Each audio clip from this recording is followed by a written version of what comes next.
Long ago, in a village nestled between the golden savannas and the whispering wines of the great Kalahari, there lived a curious young girl named Nia. Her eyes were as bright as morning stars, and her questions never ended. Every evening, while the elders sat under the great baobab tree sharing stories of ancestors and gods, Nia would sit quietly at the edge, ears wide open. One day, as the sun dipped behind the acacia trees, she asked her grandmother, "Why do the trees not speak to us like they do in the old stories?" Her grandmother chuckled softly. "They still speak, child, but only those who truly listen can hear them." That night, Nia couldn't sleep. The words echoed in her head. Only those who truly listen. So, before the first rooster crowed, she tiptoed out and made her way to the giant baobab at the edge of the village. She sat beneath its roots and whispered, "Great tree, I am here to listen." For a long time there was only silence. Then, as the wind brushed its leaves, a deep, ancient voice rumbled through the trunk. "Why do you seek my voice, little one?" Nia's eyes widened, but her heart was steady. "I want to know the stories you hold. I want to understand what the world has forgotten." The tree groaned softly and then began to speak.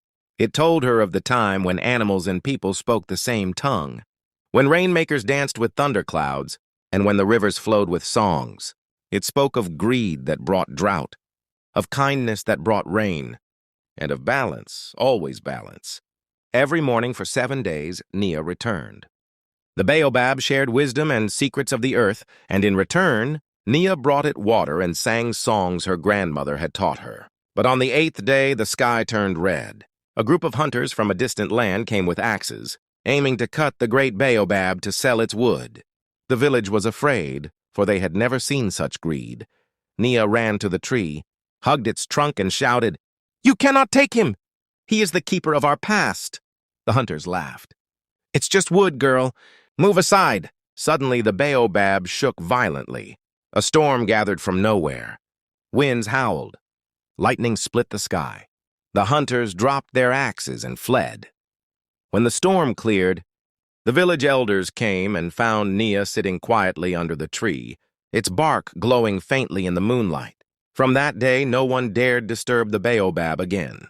Nia became the village's youngest storyteller, the one who had heard the voice of the tree, and though she grew old, and her hair turned white, she told the tale of how a little girl saved the spirit of the forest, simply by choosing to listen.